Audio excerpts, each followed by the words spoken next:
walloko yomu dagatamtu dhugaa dubbataniif jaalaltiin baddu namuun callise gaaf walloon qubattu gaafa balaan buutee dachiin golgolottu gaafa faanda amaaraan biyyi to'atamtu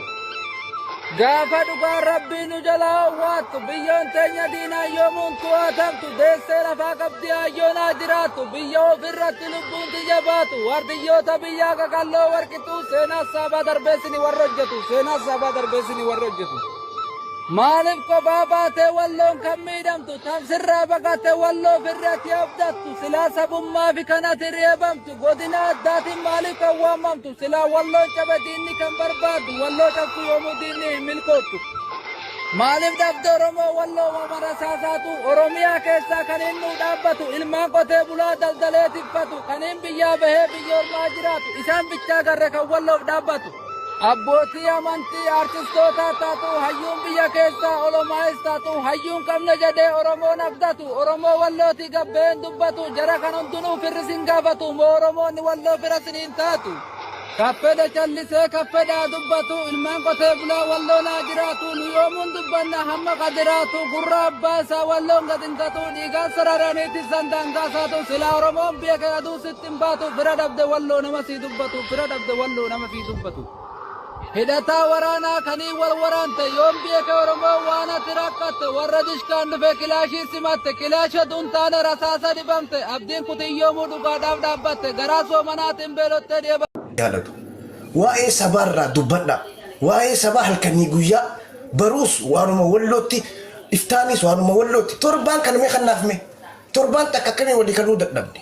ajandaa nurraa dhaaba galatooma. Ulfaadho Allah Munir yaada bareedaa kaastee lubbuu nama takkaarra akkuma tiyyette lubbuu nama lamaa caalaa lubbuu nama sadii caalaa akkuma lubbuu nama takkaa sana lubbuu kutaa takkaa caalaa lubbuu ganda takkaa caalaa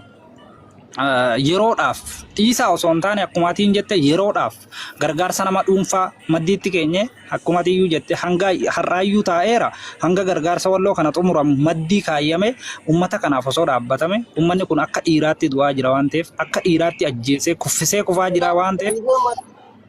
yeroo waa'ee godinaa dhiisaniiti waa'ee nama tokko gidee kaasan hedduu garaa na goba tokkoffaa maali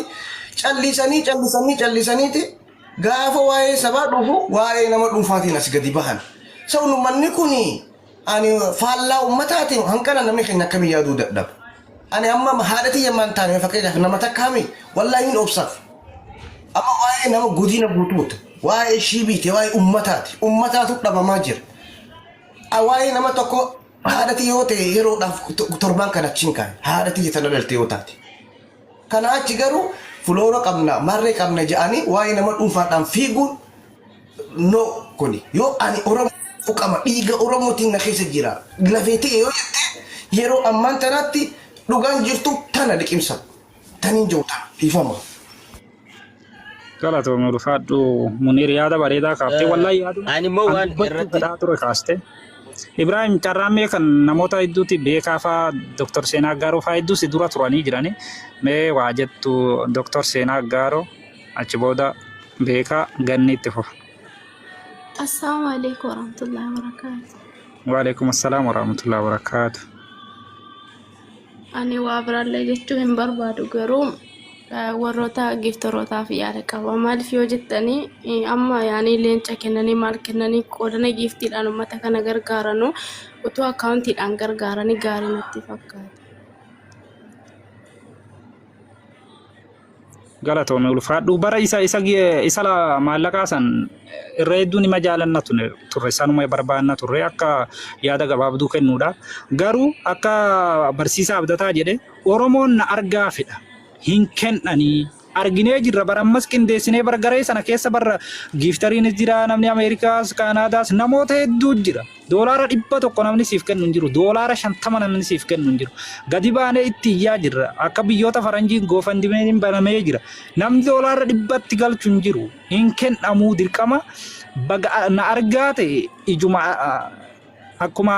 doktora jedhe Mubaarak dhufee jira meenyuun jalaa buusa akkuma doktor jedhe cufaan cufatti dhabuurra cinuma sanallee argachuu wayya isa jedhamuuf malee hin kennan garee keessanii jiran goofandii quba qaban akkaawuntii feesbuuk irratti naanna'aa jiru tiiktook irratti naanna'aa jiru argaa jiran hin kennan doolaara 50 kennan dirqama argaa barbaadu giiftiidhaan qofa kennuu fedhan akka uummanni isaan argu. Meenyuun buusa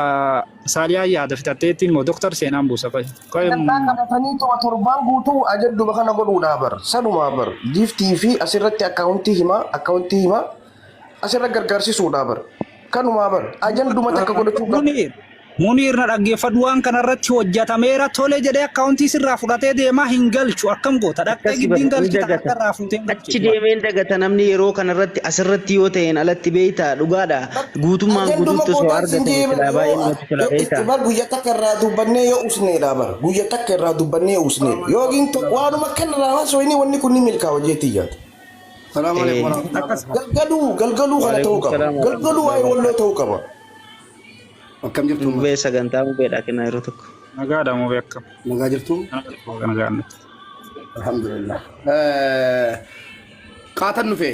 dhaggeeffataatuman ture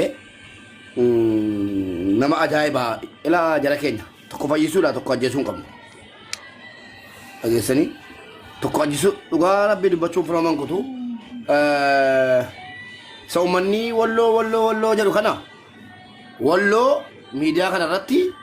mee ana caala namni uummata wallooti sagalee ta'e yoo jiraate wala Muniir ta'e wala Jinni ta'e Ibrahim Idris hin beekta qeerroo jajjabee ni beeka Kiingaaman ni beeka adda kiyyan dhaabadhee gaafa walloon bara lamman darbe gaafa walloon manatti itti seenanii akka barbaadan godhan sana uummata keenya irraa akkatti maallaqa fuunu dhabnee meeshaa binne jennaan isa sin beektanu bakka dhibbatti qoodamee jira Oromoon meeshaa binne jennaan lakkii meeshaan binnu nu meeshaa wallotti binne maal jedhameenaan mala malleeti daabboo binne uummata dubartoota bosonatti galee jiru baqatee jiru qeerraa buqqee jiru daabboo binne jenneeyyi mala sanaan argitanitti uummata Saawudii Koree Saawud Arabiyaa waliin taanee maallaqa manuma kiyyatti guuramaa ture guurameeras aga ga'u ta'uu dhabus amma immoo Muniir eedaatii mana koo turte na jala turte yeroo na jala turtu sana nu tiktook irratti waa'ee walloo dubbachuu dadhabne miti tun amma waa'ee walloo dhaqee mana banadhee dubbadhee nama 2,300 galchuu nan danda'a kophaa koo adda kiyya dubbadhee jechuudha waa'ee walloo hin beekamu manni walloos bareechina beeka garuu asirratti dubbachuun faayidaa hin qabu jennee aslii hojii walii gallee kalee argitaniittu yoo argitaniittu nama 2,000 boo irratti feesbuukii irratti feesbuukii irratti marii goonee uummataa wajjiniin xiqqoo si wanni rakkise akkaawuntii sana kanaas sanarraa abbaa machaa anofii kootii edda dubbiseera. Obboleettiin keenya sunillee rakkoon qabu namni raayyaa bira jiru jira haala mijeessanu jettee eeguutti jira gargaarsuudha. Dhageessanii viidiyoon asliin waraabe suni waliin sagalee taane suni namoota 100 caala ilaalameera ilaaluu dandeessu sin agarsiisuu danda'a kunoo ilaalameera viidiyoochiin banne sochoo iyyuu feesbuukiin amma walloo jechuu eegaleera jechuudha. Nu waan dandeenyuun walloo biraa afaan jiru. Garuu Muniir yeroo dubbattu xiqqoo si sirreessaa dubbadhu. Abbaa miskiinaa namni nuna jedhu nam tokko abbaa miskiinaa kanaan jedhu hin fedhuudha. Nam tokko ittiin sirraa eegalee hadharraa kaase. Ana abbaa miskiinaa naan jedhamee maal na dabala maal na hedhiisa. Yeroo dubbannu miizana eeggataa haa dubbannu. Waayee nama dhuunfaa maaloo jedhame gaafa haadha keenya walloo sana mucaa hindiitti erguudhaa dubbannu dhimmi walloo hin jiru naan jedhu Idris jira moo hin jiru. Walloo dhumaa jira. Dhumaa jira gaafa sanas haadha walloo sana yeroo gargaaru jechuudha. Kalee hambifne jennee dhageessanii kalee hambifne jennee yeroo gargaaru uummata Oromoo kokkee qabnee kottaa gargaara giiftiidhaan jennee ijoollee Amaaraa dirasitti waamne gargaarsinneeti haadha keenya kun akka kalee sallee feesbuukii irratti maalan dubbadhe maallaqa gargaarre sana bilaashanii jalaa ta'aa jira. Mucaan Finfinneetti fixuuf deema maallaqa kana jechuudha. Waraqata bitatee waa hunda bitatee walloo keessaa akkatti Finfinnee dhaqu dhabeeti ta'aa jira. Obboleessi jechuudha. Yoo obboleessi walloodhaa ka'ee Finfinnee galuu hin dandeenye mucaan maallaqa kana fixaa jira jechuudha kalee miiccate. Kanaaf uummata keenya nuti rabbi dhugaa nu haa dubbisu. Walloo waa'ee walloo asirratti yoo dubbanne woo biraa fakkaata. Walloo namni hin beekne hin jiru. Uummanni uummata dhiira uummata goota hojiin isaatu isa faarsa agarsiisee fi waa'ee walloo dubbachuun fakkeessuu ta'a. Kanaaf uummanni walloo gargaarsa barbaada gargaarsa barbaada. Haala qindaa'een jenni kaleessa Facebook irratti ummata keenya maaloo ya jennaan sinii waliin jirra jedhani umman nundinne umman namas daqiiqaa keessa bakka barbaade Facebook irra ta'u TikTok irra ta'u walloo gargaara jennaan namni lakkii jedhee waa tokko karakkaru jiru hin gargaara kanaaf akka waan ajandaa walloo balleessuudha ummanni walloo adumu jennee antanaa inni miti obboleettiin keenya kunis gargaaramuu qabdi eeyyee gargaaramuu qabdi dhageessanii gargaaramuu qabdi sanas deebisaa kana deemsuu dandeenya wanna tokko wanni cinqii wayii qabu hin jiru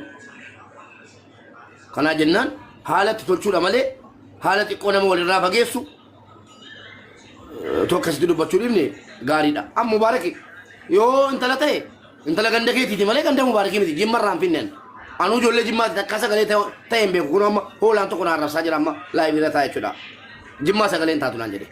dhageesse maaliif gandummaadha tunamma intalli ijoollee jimmaa taate gatii jimmaa taateef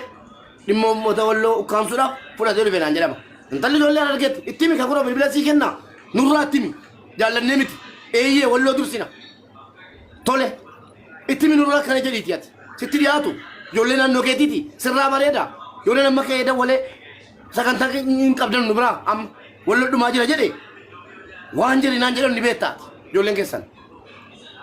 kanaaf sirraan bun bareeda bilbila sii kenna amma asirra taa'e bilbili salaamu alaikum dhimma walloo nuti jira sirraa bareedan sii na dhaggeeffadhu yeroo takka migira keessaa irraa bahi ani ati qofaarraa miti ani ajandaa dhuunfaadhaatti ani waa'ee qofaan jiraniin dubbadhe yaada bar yaadaan kan nadhe malee wayi wanta namni si yaada baluyyuu rakkoon qabu namni dabaluun gaariidha waa'ee walloo adaba olbe kanaaf harargee maarree jeenga akka oromoo dubbadhu bakka nama tokko intaloon dhalattuu naannoo harargeeti ani itti dubbachuurra sagantaan kee afeera yookiin immoo gargaarsi kee hin jiru uummanni walloo nurraa dhumataa jira jechuurra sirraa bareedaati bilbiltee